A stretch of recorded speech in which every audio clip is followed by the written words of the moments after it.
थिस्सलुनीके नगर में पौलुस और सीलास 17 फिर वे एम्फिपुलिस ए और अपोलोनिया होकर थिस्सलुनीके में आए, जहां यहूदियों का एक आराधनालय था। 2 और पौलुस अपनी रीति के अनुसार उनके पास गया और 3 सबत के दिन पवित्र शास्त्रों से उनके साथ वाद विवाद किया।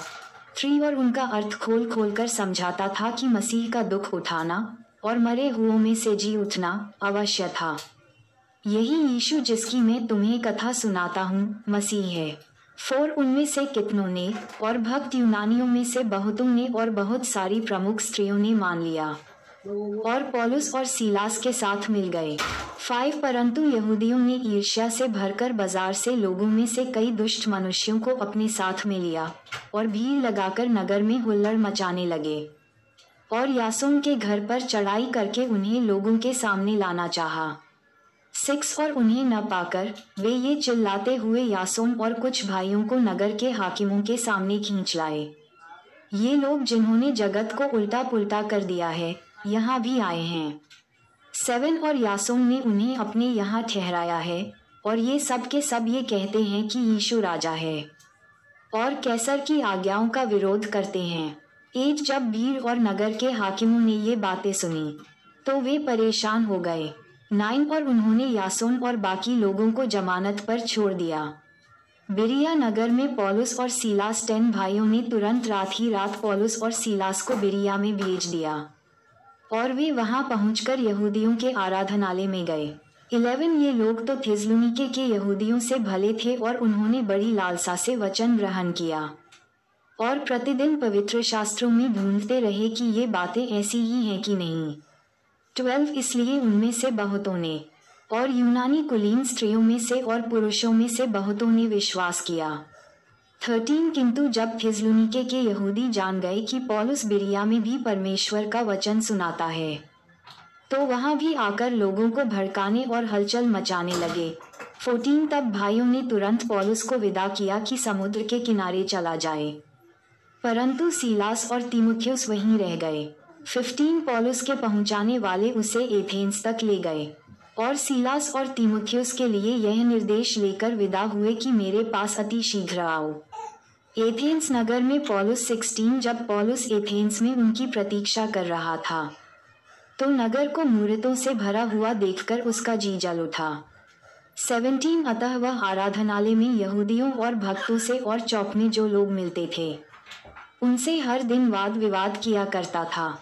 18 तब एपिकुरी भी और स्तोइकी दार्शनिकों में से कुछ उससे तर्क करने लगे और कुछ ने कहा ये बकवादी क्या कहना चाहता है, परंतु दूसरों ने कहा वह अन्य देवताओं का प्रचारक मालूम पड़ता है क्योंकि वह यीशु का और पुनरुत्थान का सुसमाचार सुनाता था। 19 तब वे उसे अपने साथ अरियुपगुस सी पर ले गए और पूछा क्या हम जान सकते हैं कि यह नया मत जो तू सुनाता है क्या है। 20 क्योंकि तू अनोखी बातें हमें सुनाता है इसलिए हम जानना चाहते हैं कि इनका अर्थ क्या है। 21 इसलिए कि सब एथेंस वासी और परदेशी जो वहां रहते थे नई नई बातें कहने और सुनने के सिवाय और किसी काम में समय नहीं बिताते थे।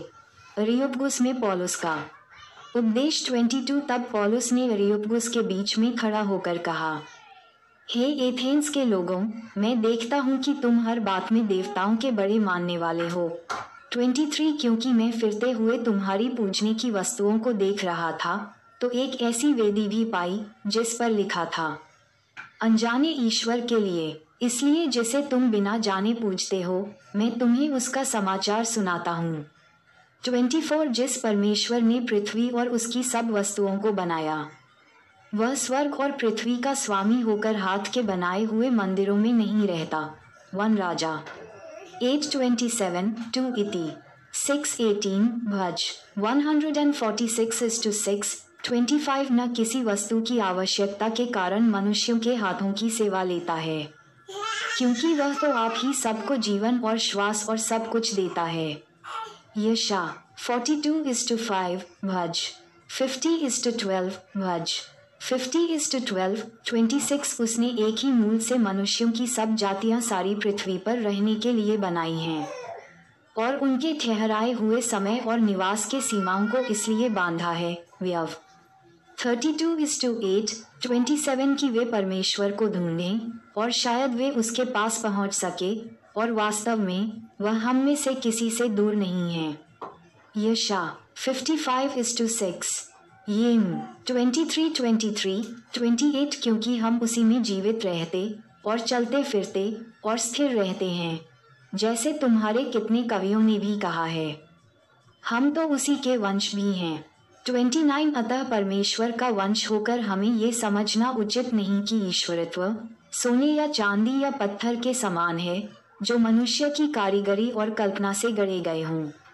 उत्प 127, यशा 40:18-20, यशा 44, 10-17, 30 इसलिए परमेश्वर ने अज्ञानता के समयों पर ध्यान नहीं दिया, पर अब हर जगह सब मनुष्यों को मन फिराने की आज्ञा देता है। 31 क्योंकि उसने एक दिन ठहराया है, जिसमें वह उस मनुष्य के द्वारा धार्मिकता से जगत का न्याय करेगा, जिसे उसने ठहराया है, और उसे मरे हुओं में से जिलाकर ये बात सब पर प्रमाणित कर दी है। भज 9:8, भज 72:2-4, भज 96:13, भज 98:9, यशा 2:4, 32 मरे हुओं के पुनरुत्थान की बात सुनकर कितने तो उपहास करने लगे, और कितनों ने कहा, ये बात हम तुझसे फिर कभी सुनेंगे। 33 इस पर पौलुस उनके बीच में से चला गया। 34 परंतु कुछ मनुष्य उसके साथ मिल गए और विश्वास किया, जिनमें दियुनुसियुस जो अरियुपगुस का सदस्य था और दमरिस नामक एक स्त्री थी, और उनके साथ और भी कितने लोग थे। माताएं एवं बहनों से निवेदन है कि अगर हमारी ये वीडियो आपको अच्छी लगी हो तो कृपया करके वीडियो को लाइक और सब्सक्राइब करना ना भूलें, क्योंकि हमारी वीडियो आप सब तक बहुत जल्दी पहुँचे। जय यीशु मसीह।